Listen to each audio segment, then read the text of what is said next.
This is the story of the Roman Emperor Elagabalus, who by the age of 18 managed to commit such monstrous acts in Rome that infamous figures like Caligula, Nero, and Tiberius seem like mere children by comparison. Imagine this scene. You're a Praetorian guard in Rome, it's 220 AD, and your hand shakes as cries ring out from the emperor's chambers. I've stood watch over 3 emperors, fought in endless battles, and seen death in every gruesome form, but nothing could brace me for serving a 14-year-old boy who terrifies even hardened senators. The massive doors creak open. Out steps the emperor, draped in silk robes worth more than a legion's wages. His face is caked with makeup, his neck adorned with strange, twisted religious charms. But it's his eyes that chill me to the bone. A child's cruel innocence, belonging to someone who's never heard no and doesn't grasp that others feel pain. Servants trail behind him, hauling bloodied silk and shattered jewelry, relics of nobles who thought their high birth would shield them. I've learned the screams eventually fade. The silence that follows is far worse. What I don't yet know is that this boy will become the most depraved ruler in history. His 4-year reign will unleash more calculated cruelty than emperors who ruled for decades.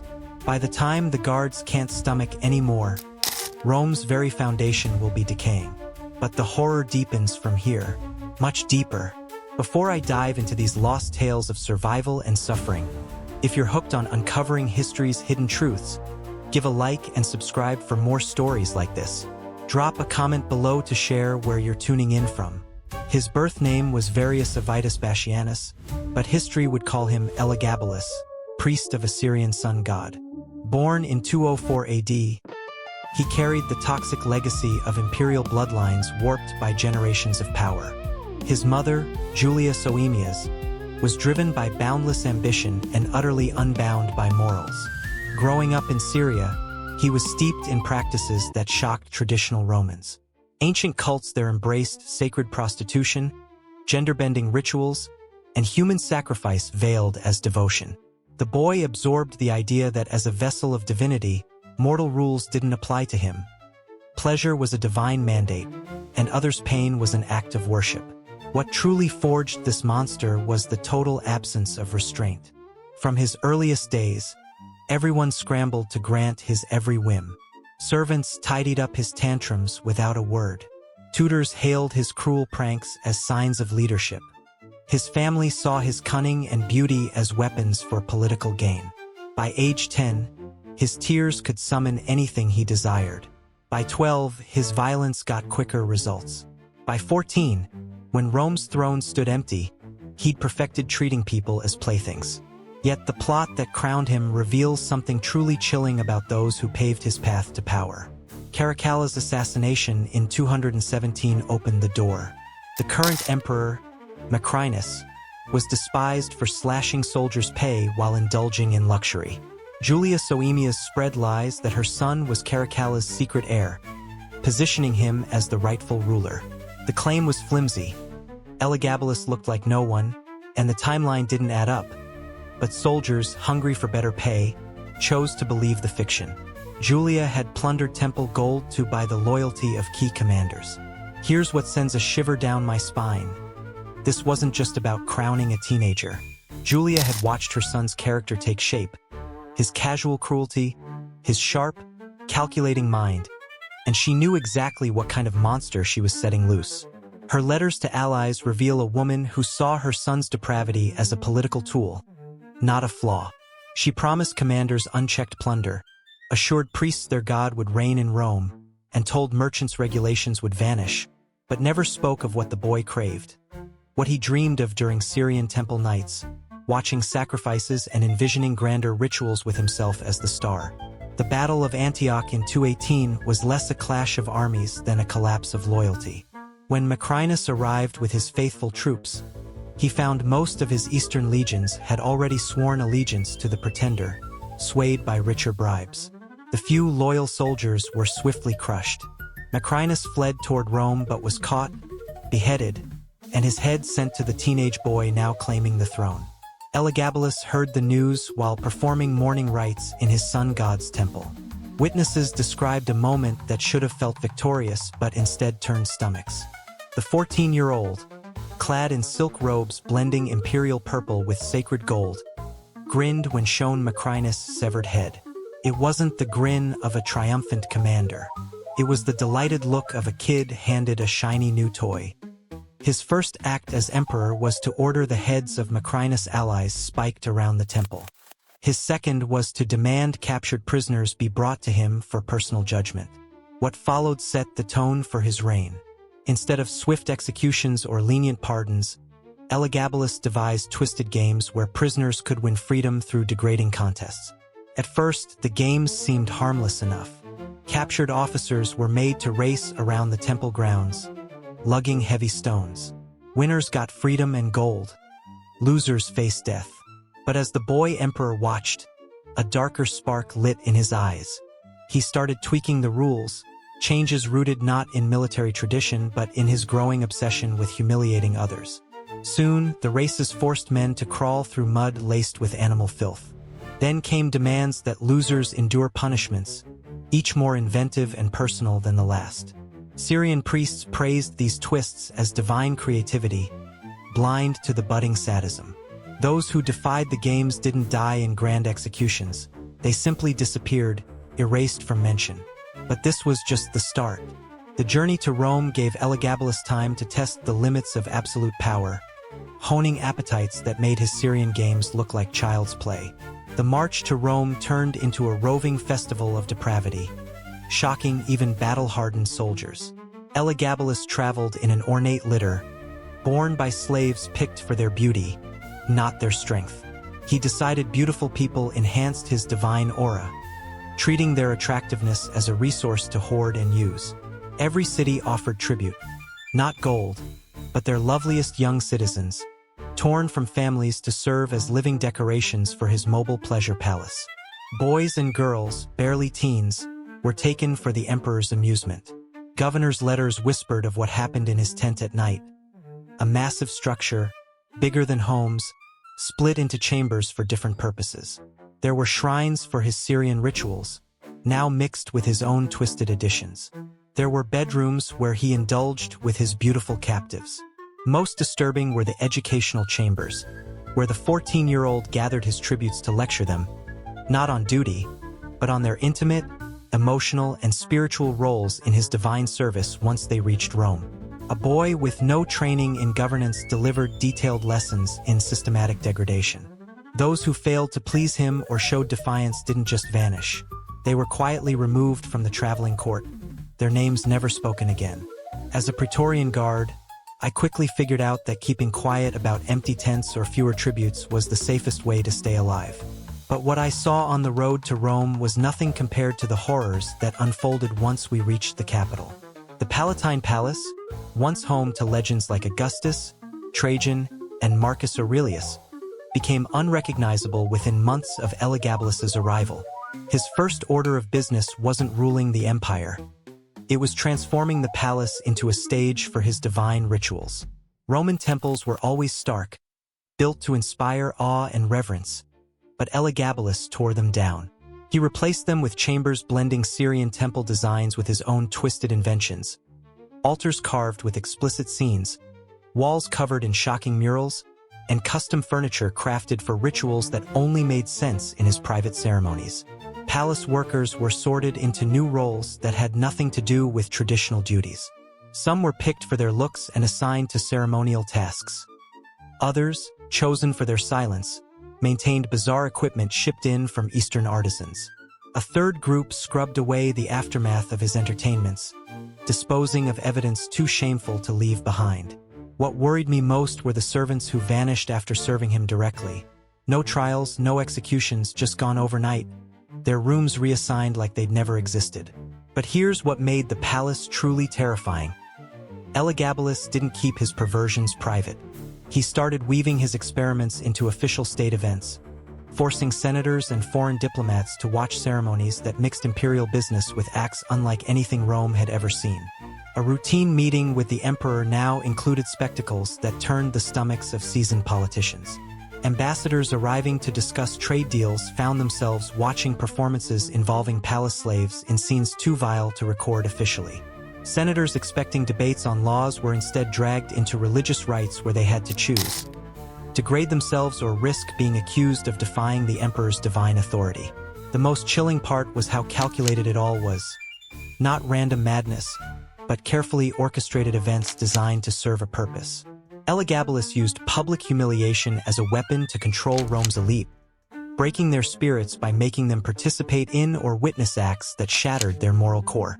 Each ceremony pushed the boundaries of what people would tolerate to avoid his wrath. He introduced new elements slowly, studying who flinched and who complied fully. Those who passed his tests got gold, promotions, or a break from future trials. Those who didn't simply vanished, replaced by more obedient substitutes. But his hunger for new thrills meant even loyal followers were never safe. Elagabalus was always dreaming up fresh ways to test loyalty and flex his power over his subjects' bodies and minds. Then something shifted when he grew bored with his current games. Palace slaves and courtiers weren't enough anymore. He craved higher-stakes victims. His gaze turned to Rome's noblest families and their children. His agents scoured the city, compiling lists of the most beautiful sons and daughters of the elite. Catalogs with detailed descriptions of their looks, family ties that could be manipulated, and notes on which clans were vulnerable. Marissa. The first families to receive his invitations knew they weren't optional. They were orders dressed up as honors. Their children were summoned to the palace for religious ceremonies, with the clear threat that refusal equaled treason against the emperor's divine will. Accepting meant sending their kids into a place where others had returned broken or not returned at all. Some senators tried to save their children by sending them out of Rome or rushing them into marriages to make them unavailable. But Elagabalus was ready for that. Dodging his religious duties was declared a state crime. His guards hunted down fleeing children, and quick marriages were annulled by imperial fiat. The pressure on Rome's elite was crushing, torn between protecting their kids and saving their own necks. Some families chose exile, abandoning everything to keep their children safe. Others tried to buy exemptions with gold or political favors, but Elagabalus rarely budged. The most heartbreaking were those who gave in, believing compliance would spare them worse fates, delivering their sons and daughters to palace rituals. When those kids came back, if they came back, they were never the same, and their parents lived with the guilt of what they'd allowed. It became so normal that new palace staff were quickly schooled by veterans on the emperor's demands, what to avoid, and how to climb his ranks. His appetite grew to massive group ceremonies, involving dozens of young participants at once. These events were planned with chilling precision, requiring special equipment and tight coordination among staff who'd become experts in enabling his darkest fantasies. Centuries later, palace records uncovered in hidden archives, ones later emperors tried to burn, revealed the cold efficiency of it all. There were lists of participants sorted by age and appearance, schedules for events planned weeks ahead, orders for equipment that spelled out the horrors to come, and medical plans for treating survivors. The most chilling records I've come across were those penned by palace scribes, dutifully assigned to chronicle Elagabalus's so-called innovations for future generations. Their words etched with a grim precision that barely masked their horror at the atrocities they were forced to document. Crafted in a cold, clinical style that struggled to conceal their deep revulsion, these accounts detailed ceremonies so grotesque that they pushed the boundaries of human cruelty and moral decay far beyond anything witnessed in the reigns of Rome's earlier emperors, leaving a stain on history itself. Yet Elagabalus stumbled into a catastrophic error when he turned his predatory gaze toward the sons and daughters of Rome's most influential families, crossing a line that even his depravity couldn't justify. The very senators who had gritted their teeth through their own public humiliations at his hands refused to stand by when their own children became the next targets of his perverse whims, their outrage finally outweighing their fear. He sealed his own fate when he unveiled plans for his most extravagant ceremony yet. A spectacle so audacious and vile that it alienated even those who had loyally enabled his horrors, pushing them to the breaking point and setting the stage for his downfall. As a historian looking back, I can hardly fathom the audacity of Elagabalus, who dreamed up a lavish, week-long festival, summoning hundreds of souls from the farthest reaches of the Roman Empire, not just to parade his self-anointed divine power, but to indulge his insatiable desires, which had grown so monstrous that the perverse rituals within the palace walls could no longer contain their depravity. Word of this ostentatious event spread like a raging wildfire across the empire's vast provinces, reaching the terrified ears of those marked as potential targets for his twisted spectacles and kindling a fierce resolve among conspirators, who saw this as their critical chance to band together and challenge the tyrannical reign of the boy emperor. Families who had grudgingly bowed to his earlier, humiliating demands, enduring ceremonies that stripped away their dignity, now came to the chilling realization that his cravings had spiraled into a bottomless void of excess, utterly beyond any hope of restraint or redemption, threatening to consume everything in its path.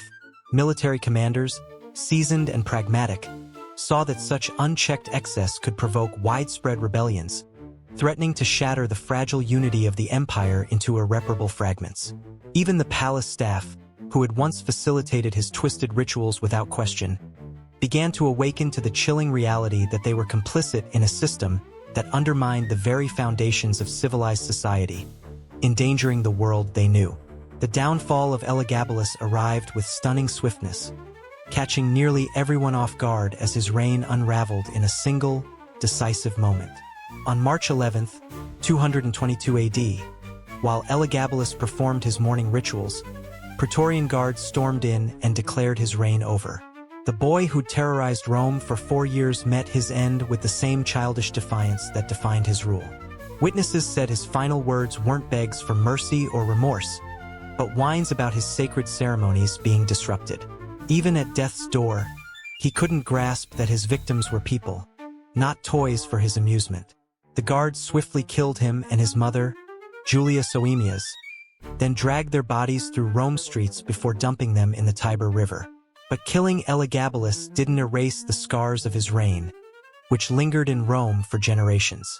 His calculated degradation left deep wounds in families and political circles, rippling through society.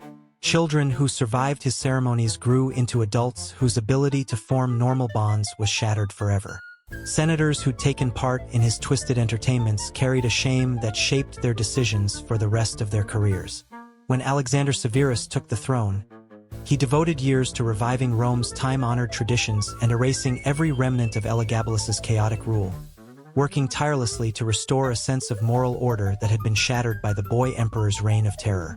The once defiled palace chambers, steeped in the memory of depraved ceremonies, were demolished entirely and reconstructed from the ground up to purge the physical scars of a dark era. Official records of Elagabalus's atrocities were either set ablaze or hidden away in obscure archives, while the palace staff who had served under him were quietly banished to remote provinces, their knowledge of his secrets deemed too dangerous to remain in Rome's heart. Yet, despite these efforts, the deep trauma inflicted by Elagabalus lingered like a shadow over the city, subtly altering Rome's cultural fabric for generations to come. Families, scarred by the horrors of his reign, became fiercely vigilant over their children, realizing that the emperor's favor could bring far greater peril than his displeasure ever could. The military, shaken by the catastrophe of Elagabalus's rule, established stricter protocols for selecting future emperors, determined to avoid another descent into such reckless tyranny. Romans who cherished their traditional values grew deeply wary of Eastern customs, holding them responsible for fostering the kind of systematic perversion that had flourished under the boy emperor's influence. The most heart-wrenching tragedy of Elagabalus's reign was the fate of those who survived his horrors but could never mend their broken spirits. Former palace slaves who, shattered by experiences beyond anything the ancient world had known, sought refuge in secluded religious sanctuaries, desperately chasing peace through spiritual devotion that could never fully heal their unimaginable wounds. Noble families, scarred by the emperor's degrading ceremonies, often withdrew entirely from Rome's bustling social and political circles, haunted by memories so painful they couldn't bear to face the public squares, temples, or even casual gatherings where echoes of their humiliation lingered like ghosts in their minds. As I bring this journey through one of history's bleakest chapters to a close, I find myself wrestling with profound and unsettling truths about the nature of absolute power and the depths of human cruelty, forced to confront how unchecked authority can twist a person's soul into something monstrous, leaving a trail of devastation that ripples through generations. Elagabalus wasn't set apart by his youth or his Syrian heritage. What made him a singular horror was the environment that nurtured his darkest desires without restraint. allowing a boy's unchecked impulses to fester and grow, creating a tyrant whose insatiable appetites only swelled with each indulgence, feeding a cycle of cruelty that knew no limits. Today, in our own time of concentrated power and hidden exploitation, his story warns us that the seeds of such evil still lurk in human nature, waiting for the right conditions to bloom. The children who suffered in his ceremonies are long gone, but their pain echoes through time, reminding us that some evils are too devastating to forget. We honor their humanity by remembering their suffering, not to sensationalize it, but to spot and resist the systems that enabled it whenever they reappear. The boy who thought himself a god learned too late that even limitless power can't shield those who confuse cruelty with strength or perversion with divinity. His death in the streets delivered justice, not just for his crimes, but for the greater sin of treating people as disposable tools for his desires. At just 14, he unleashed a reign of terror, proving that age is no barrier to cruelty when paired with unchecked power and a total lack of moral limits. His legacy endures as a stark warning of humanity's capacity for both unimaginable evil and the courage to ultimately defy it. If this journey into history's shadows has you hungry for more hidden truths, I've got another tale from the past you won't want to miss. Click the video on your screen now to uncover another chapter history tried to bury. If you found this story as gripping as I did, hit that subscribe button so we can keep digging into the past together. These forgotten voices deserve to be heard, and countless more stories are waiting to be told.